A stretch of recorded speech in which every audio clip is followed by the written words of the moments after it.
Hello दोस्तों, आप सबके एग्जाम बुक अकेडमी में स्वागत है। इस क्लास में हम साइंस के महत्वपूर्ण प्रश्न पढ़ने वाले हैं। तो हम देखते हैं पहला प्रश्न। पहला प्रश्न क्या कह रहा है कि निम्नलिखित में से कौन सा एक मिश्रण नहीं है। हमें बताना कि इनमें से कौन सा एक मिश्रण नहीं है। तो इस प्रश्न का जो राइट आंसर होगा ऑप्शन नंबर 3, खाने का सोडा। खाने का सोडा एक मिश्रण नहीं है।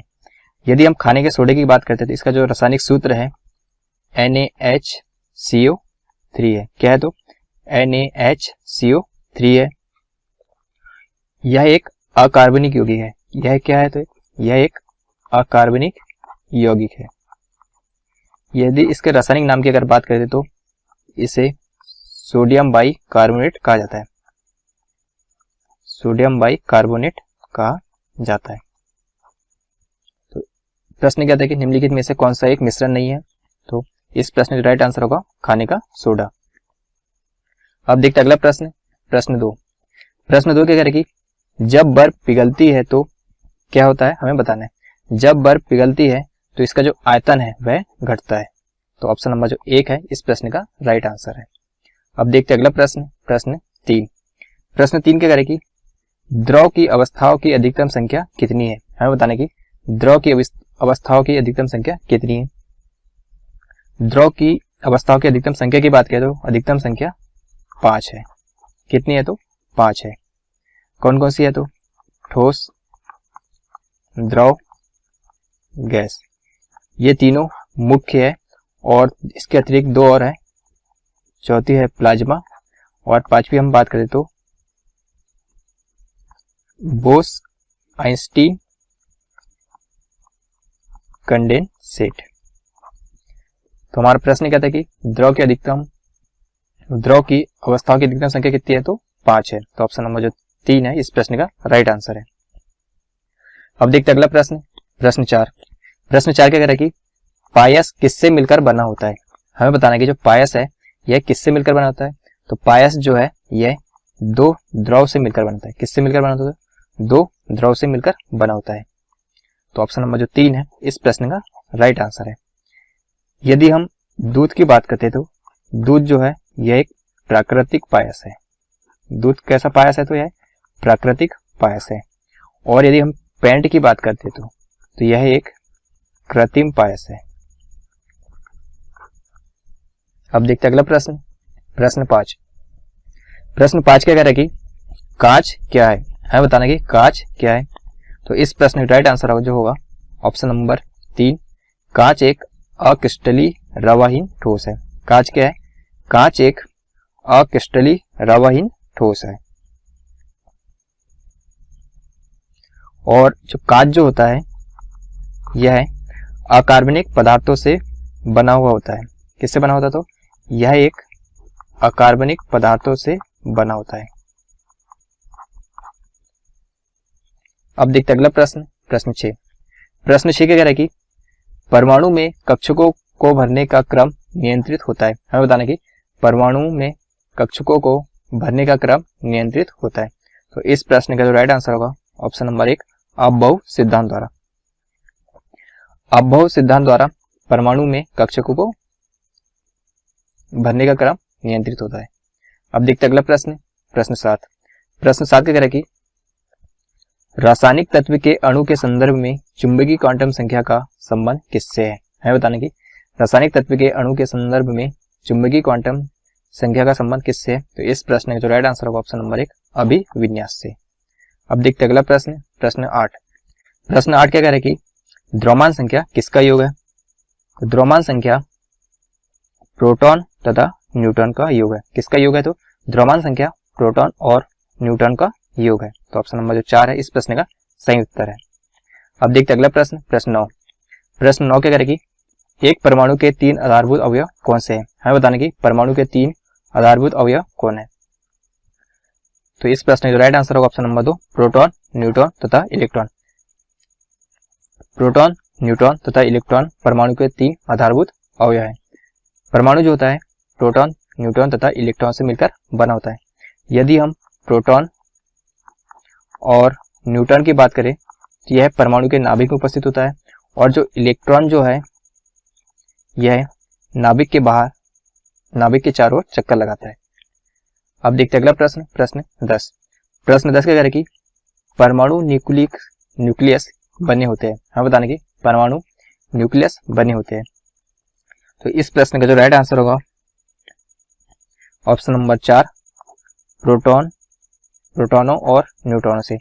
परमाणु जो न्यूक्लियस होते हैं यह प्रोटॉनों और न्यूट्रॉनों से मिलकर बने होते हैं। यदि हम बात करते हैं कि जो प्रोटॉन, न्यूट्रॉन और जो इलेक्ट्रॉन है, ये जो तीनों है यह परमाणु के मूल कण है। परमाणु के मूल कण है, इनके द्वारा ही परमाणु की रचना होती है। अब देखते हैं अगला प्रश्न, प्रश्न 11। प्रश्न 11 क्या कह रहा है कि कैथोड किरणें होती है। हमें बताना कि कैथोड किरणें होती है। तो इस प्रश्न का राइट आंसर जो होगा ऑप्शन नंबर 2, इलेक्ट्रॉन की धारा। कैथोड किरणें क्या होती है? कैथोड किरणें इलेक्ट्रॉन की धारा होती है।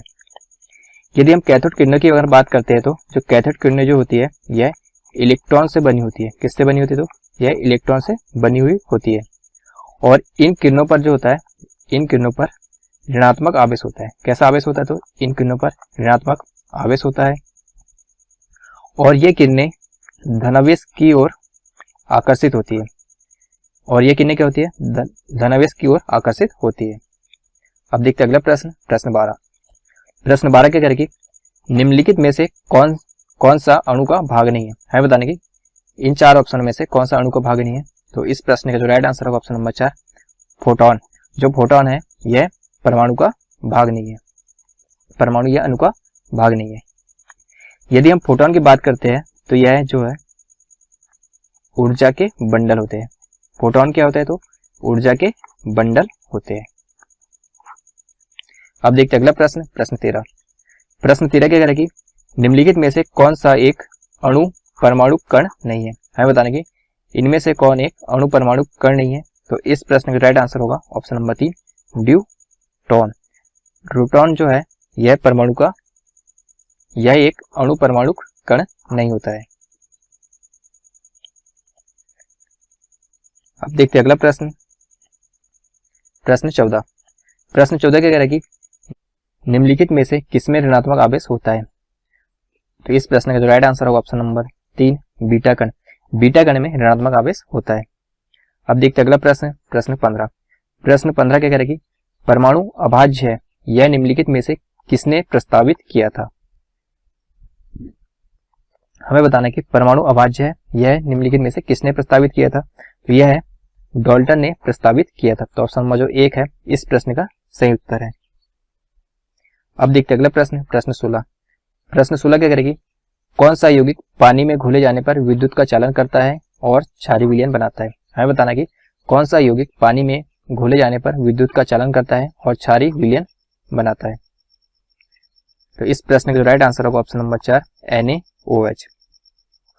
सोडियम हाइड्रोक्साइड की अगर बात करते तो यह एक उच्च कोटि का क्षार होता है। यह क्या होता है? यह एक उच्च कोटि का क्षार होता है। अब देखते हैं अगला प्रश्न, प्रश्न 17। प्रश्न 17 क्या करेगी? निम्नलिखित में से कौन से रासायनिक अपक्षरण की एक प्रक्रिया नहीं है? तो इस प्रश्न का जो राइट आंसर होगा